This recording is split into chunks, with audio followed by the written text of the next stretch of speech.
Hello and welcome to Turning Veganese with AJ. I am AJ. I am going to read 3 questions and then I am going to provide the answer to those questions. Are you excited? Woohoo, let's get it. I'm joking, of course. Welcome to Turning Veganese.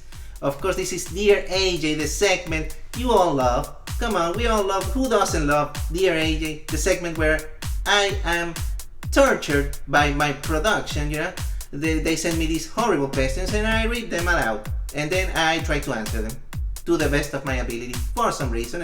And we all have a good time with it. So, this 10th episode, very special occasion. So I'm going to do something a little bit different. Instead of reading the usual questions in the usual way in my computer, what I'm going to do is I'm going to give you the answer. The answer, yes, I'm just going to answer some of the most frequent comments that I usually get on my videos. And so the first comment that I usually get is, am I going to do some other type of activism like outreach, something else besides these videos and stuff? The answer is, I want to do it, of course. I want to go out there and, try to talk to people. I want to do the outreach thing. But if you saw my video about doing outreach, of course it was a joke. It was a joke video, Obviously I'm not going to try to be that way. It was just an exaggerated character that I was playing, but I hope I can do that someday. I want to have like a sit-down table, and speak to people and see what they think about these things, this veganism thing and the animals and all of that, and see what answers they give me. And it might be really funny because I don't know, will I be able to contain my anger when they actually say things like lions and ancestors and tradition and bloodlust? I don't know. That's going to be the fun part. What am I going to do? Am I going to become this unhinged lunatic like I do on my videos that are made that way on purpose? Or will I be more calm and collected, Where in the Earthling Ed Joey Carbstrong scale where I land, I don't know, but let's just see. Let's see. It could be. Right now I'm doing what I can with what I have. Of course I want to do that outreach thing. And the Cube of Truth, I don't know the Cube of Truth. It could be fun too, but if you saw my video about the Cube of Truth, I'd rather do that one. I 3D print some block and throw it at people. The truth. That could be fun, I don't know. But yes, I am. The short answer is yes. I am planning on doing something like that. And it's going to be very interesting because here I live in Houston, so it's going to be really interesting to see what those wacky Texans have to say about, not eating steaks anymore and, eating just rice and beans. So let's see. That's gonna be fun when it happens, but it will happen, and it's going to be awesome. I'm sure it will. So the other question that I get a lot, or not a question, but yeah, it's a question, I guess. It's like if I do stand-up comedy or something like that. But you know what? That got me thinking. Because I do these videos with like a funny thing to it. I add some comedy, or I try to. And I was thinking, what would it look like if I actually did some vegan stand-up comedy? So, I prepared a little something. So let's watch myself doing some stand-up. What's the deal with crop debts?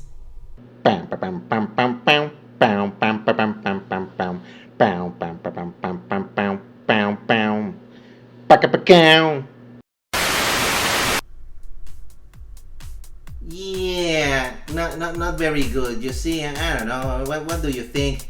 You think it's got potential? Well, I don't know.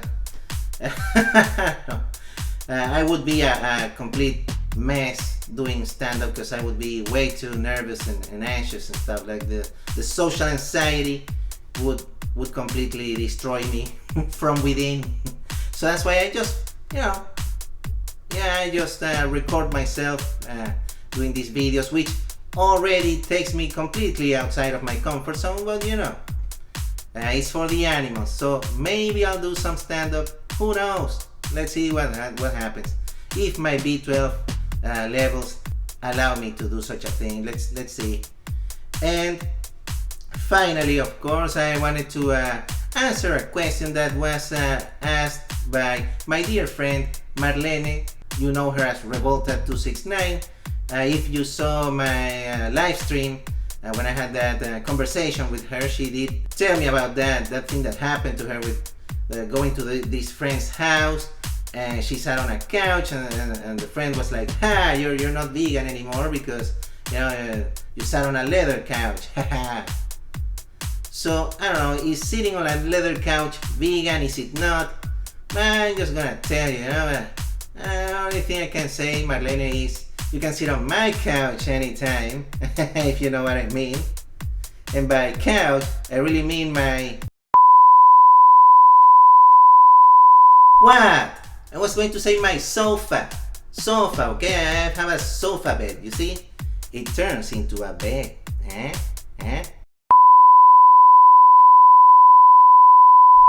Oh, come on. No, don't send me to HR again. No, I don't want to do that thing with the sensitivity training. Come on, don't cancel me. She's my friend, it's a joke. Okay, well, you know how these things go, Look, I don't know, vegans, you can sit on a leather couch. I mean, you could sit on the floor, as a form of protest or something, or just be standing up the whole time or something like that, but it I don't know, it gets too much, or never go to that friend's house again. I guess that could be a solution, but some things are just unavoidable, in the sense that you cannot avoid those things. So I don't know, it's like some situations that we get into, really, and then people question us like, oh, you're not vegan because this thing was leather, or this thing was something else, and you didn't know. Like, oh, okay, like, sue me. It's not my intention. That's what I'm fighting against. I'm fighting against these things existing in the first place. So really, when you think about it, you're the one who's wrong. Why did you buy a leather couch in the first place? So not my fault. I need to sit down. So I don't know, to me it seems like that's the weird area of veganism, where certain things or objects and stuff, they come from this horrible animal abuse. You don't want to use them, but like sometimes there's no other choice, or if there is, it's like kind of convoluted mess. I don't know. But hey, people in the audience, you tell me what you think about that situation. Do you sit on a leather couch at a friend's house or not? What would the solution be in this non-vegan world with a bunch of non-vegan things in it? And hey, that's been the episode 10 of Dear AJ.